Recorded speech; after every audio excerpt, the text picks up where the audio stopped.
Salam sejahtera untuk kita semua.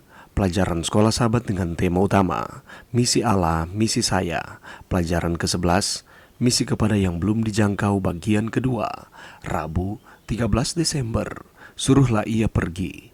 Di lingkungan kota yang belum terjangkau, ada banyak orang yang merindukan harapan. Pada zaman Kristus, apa yang mencegah umat Allah untuk membawa pengharapan tentang Mesias ke kota-kota asing seperti Tirus dan Sidon?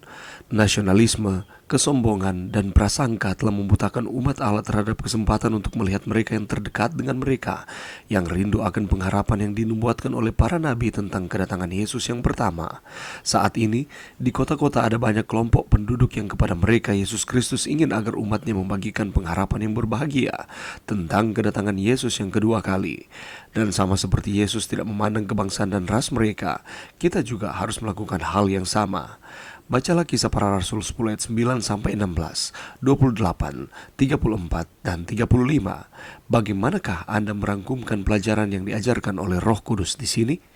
Sementara menunggu makan siang, Petrus mendapatkan sebuah penglihatan berupa hidangan yang diturunkan dari atap lengkap dengan sebuah kain yang berisi hewan-hewan dan burung-burung najis. 3 kali dia diberitahu dalam penglihatan ini untuk bangun dan makan. Allah menggunakan penglihatan-penglihatan ini untuk menghilangkan kesombongan agama dan kefanatikan Petrus terhadap orang-orang bukan Yahudi. Pada akhirnya, Petrus mengerti kebenaran ini. Lalu mulailah Petrus berbicara. Katanya, sesungguhnya aku telah mengerti bahwa Allah tidak membedakan orang. Setiap orang dari bangsa manapun yang takut akan Dia dan yang mengamalkan kebenaran berkenan kepadanya. Dengan latar belakang di atas, mari kita renungkan cerita kita tentang Tirus dan Sidon untuk mendapatkan pelajaran dari cerita itu. Lihat kembali interaksi Yesus dan murid-muridnya dengan ibu tersebut. Pelajaran apa yang dipelajari dari studi lapangan yang berhubungan juga dengan penglihatan dari Petrus? Bagaimanakah kita bisa mengaplikasikan hal ini dalam hidup kita saat ini dan dalam panggilan Kristus terakhir bagi kita untuk melakukan misinya di kota-kota? Apa prasangka yang menghalangi kita untuk melihat kebutuhan dari orang-orang yang tinggal di kota-kota? Apa sajakah kesempatan yang Allah sediakan bagi kita di kota-kota dalam memperluas pengertian kita tentang misi dan dengan penuh perhatian menghadapi kefanatikan, sikap nasionalisme dan kesombongan rohani kita? Dengan sabar, Yesus mengajar murid-muridnya yang belum juga mengerti dengan benar bahwa rencana besar keselamatan dari Allah adalah untuk seluruh umat manusia, bukan hanya untuk satu bangsa atau kelompok suku yang terasing. Roh Kudus bisa menolong kita untuk mengalahkan kecurigaan dan prasangka kita untuk menyelesaikan misi kita di kota-kota. Bacalah Galatia 2 ayat 11 sampai 13.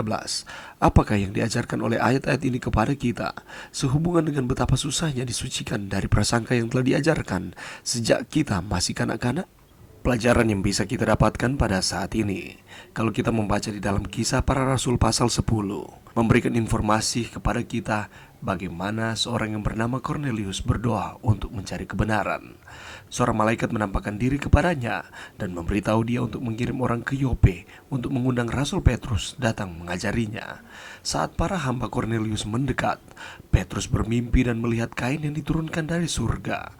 Di dalamnya ada semua jenis binatang berkaki 4 di bumi, binatang buas, binatang melata, dan burung di udara. Dan sebuah suara datang kepadanya. Firman-Nya seperti ini: "Bangunlah, hai Petrus, sembelihlah dan makanlah."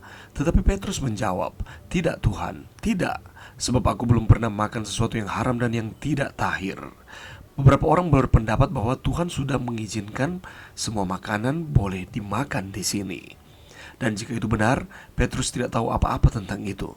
Itulah sebabnya dia menyatakan bahwa dia tidak mau memakannya.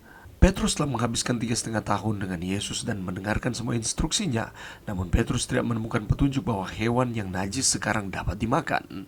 Penglihatan itu awalnya membingungkan Petrus, tetapi saat cerita ini diungkapkan, makna sebenarnya menjadi jelas. Kalau kita perhatikan di dalam ayatnya yang ke-17, di sana Petrus bertanya-tanya di dalam hatinya, apa kiranya arti penglihatan yang telah dilihatnya itu?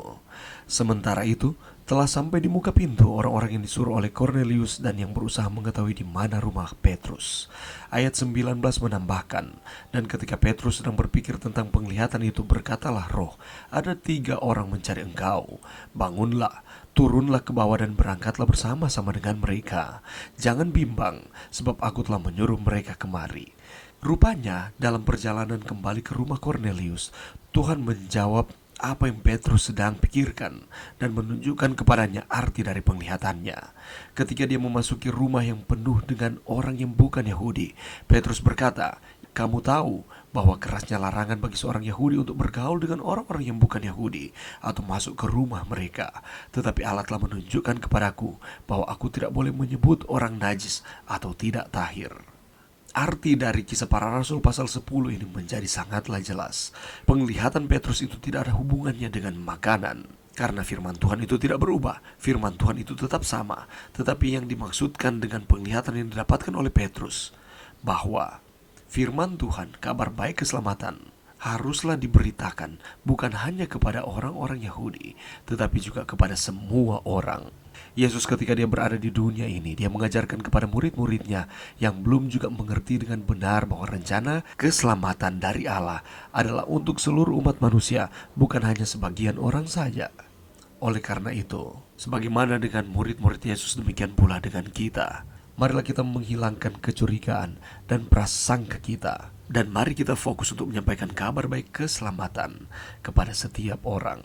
Karena sekali lagi jangan pernah kita melupakan bahwa kita adalah kawan sekerja Tuhan. Mari berdoa. Terima kasih Tuhan atas firman-Mu pada saat ini. Bantu kami Tuhan untuk kami dapat menyampaikan akan misi ini kepada setiap orang. Ini doa kami Tuhan di dalam nama Yesus. Amin.